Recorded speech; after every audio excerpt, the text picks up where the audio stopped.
I don't see that in Nigeria. I've spoken with a lot of young people who are saying, I'm saying to them that you love football, but everybody cannot be Drogba, Mikel Obi, Kano.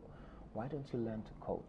But they don't have the opportunity of learning. What is it we're going to have to do to create a strategy that will lead to having more coaches that will be on small pitches all around the country to train with the technique so that these young people have understanding of technique first before they begin to play professionally? I remember many years ago there was a gentleman called Gedani. He's late now. He was a deputy director in the National Institute for Sports, which is dedicated for coaching. And he says the vast majority of people in the country are cochitos. They're not qualified. They're not well taught. They don't understand the science of coaching. They are the ones who give athletes the wrong exercises and give them permanent injuries. They're the ones who give them the wrong kind of diets that makes them too big or too small. They're the ones who force them to reduce weight in order to make weight category tournaments and cause problems. So, like the Honorable Commissioner will keep saying, capacity building is the core to building the grassroots. So we have a big challenge in that. You mentioned Taekwondo, so let me start with Taekwondo.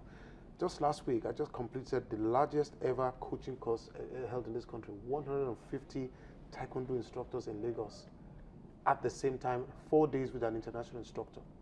This year, IOC has also given me an opportunity to bring a foreign expert to teach 25 coaches IOC coaching certification. Wow. So I understand that if I can build coaching capacity in the next 1.5 years, the next 3 or 4 years, I'll be able to see higher quality athletes.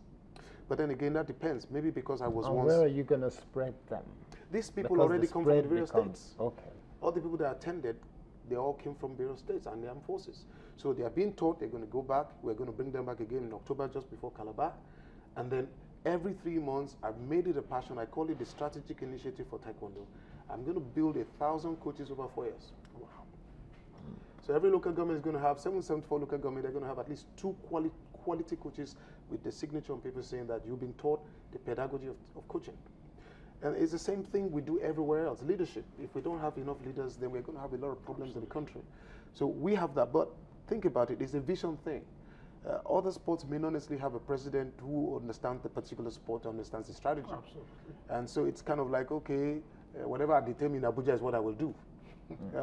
But that's what we're doing in Taekwondo. And I think if we do that in especially athletics, which is natural. Taekwondo is not natural. You have to be, it's a skill you have to be taught. It may take 8 years to be a champion.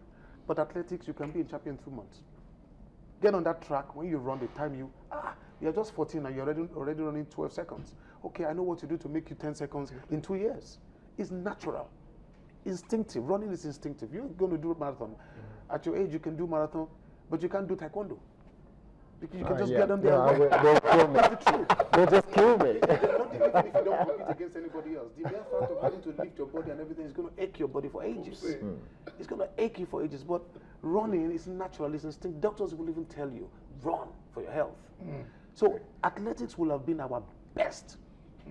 We should have been the best in the world. They say we're too heavy. Heavy? Yes, pounded yam and above. Science. Let me give you a classic one. I was there in '87, sitting on the podium. Jomo Kenyatta was sitting in Kenya, and it was the last day, and it was 4x100 and 4x400. And Meru Nyali was there running 4x400. Even though she was 100 meter, they was what's she doing 4x4? And of course we won. Then the 4x400 men, we won, even though Kenya was the best in Africa at that time. Then I heard Jomo Kenyatta say, "Is the fufu they are eating in Nigeria?" Because in their country they take away, they are ectomorphic by nature. We are West Africans. We are endomorphic. Mesomorphic. Our body type, red fiber muscles, white sweet fiber muscles, they give us advantage for explosive sports, which is why we should really do well in sprints and in Taekwondo and all other sports that require a lot of power and burst of energy. But how many coaches can even speak what I just told you now? They don't even know. Okay. So when you don't know, how do you do talent identification? Can't give what you don't have. So we have a lot of issues over a long period of time. Bukola, we are wrapping up now. Let's start with you. what's your thought in terms of training coaches? You were commissioner. What was done and what is being done now to get more coaches? Because the quality of coaches will determine the quality of the athletes and sportsmen that we would have. Let me just commend George Ashiru. I've known him for some years now. He's very passionate about Taekwondo. He's very egalitarian in his approach, bringing equality to his sports. It doesn't discriminate, no primordial sentiments. So I want to thank you for the things you're doing. Look, the answer is very simple. Training and retraining. Spread it around. As simple as ABC. You'll get, it's about capacity building. Once we're able to do that, I mean, I did it in Ogun State as commissioner, where we had to flush out the oldies. I would say we turned athletes. You remember, we turned athletes to coaches. Oh, yes. And today, they are the coaches in Ogun State today, driving the various sports, training and retraining. Don't just spend money on competitions, on foreign trips, and things like that. Training and retraining. Once you get that right, I'm sure Nigeria is a great country, and our sports can only grow. Okay. You're passing short, sir. Well, we thank God, we're getting there. Are we? We have people like him, we have people like them who are already in the administrative side. For us, we just need legislation, especially for the doping. Let the legislation come for people who peddle, who consume, and who test positive. So we can be able to deal with them. And then let's do that, and then we'll form the organization. We need funding, both from government and from the private sector. For us in sports medicine, we need the states to start to take the initiative to do all these things.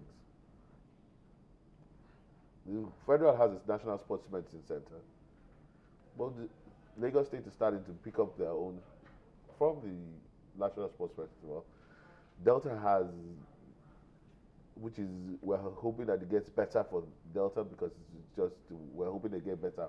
But a lot of states, we can't count them. Ogun State has theirs, River State has, but what about the rest? So we need them to come up. So in terms of the health side of things, sports medical doctors, those that we need, if we have only 10 at the moment, what do we need to do to convert the medical doctors who are already general practitioners to specialize in sports medicine? Good question. What is already happening is that some of you now, the normal people who are GPs and out there are already using us as a bait because they do what they tell their patients, go and exercise. We call it exercise prescription to be able to solve medical problems. But all we need to do is we need to get people to get more attentive to the society, because now if you have more athletes in the society, that means a normal GP can see an athlete in his own place. So he needs to pick up an ounce of curiosity to find out what is the difference between a normal person and an athlete. For us in sports, we call them superhuman, because you're getting the body to do extra things that it wouldn't do normally. Who would say, can you run 9.9 seconds in 100 meters without training? It's superhuman. Okay, I want to say thank you very much, gentlemen, for being part of the program. We want to also see if we could still get across to Seun Okinbaloye in Osun State so that we'll get an update. But let me very quickly wrap up and say thank you very much to Dr. Bukola Bojuwe, who's a sports medical doctor, and Bukola Alokpade, who's a sports administrator, and also, of course, George Ashiru, President of Taekwondo Federation. Thank you for the fantastic work you just shared with us, and we hope that all the other federations will do the same thing, and the Minister of Sports will do that as well. Thank you very much. So as we wrap up, I don't know, I'm waiting to see if we have 1 minute to go to Osun State and get an update from Seun Okinbaloye, who's our reporter on ground there.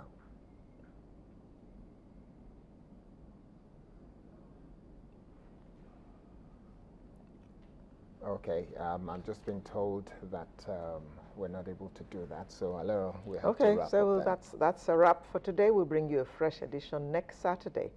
Thank you very much for being with us. My name is Alero Edu.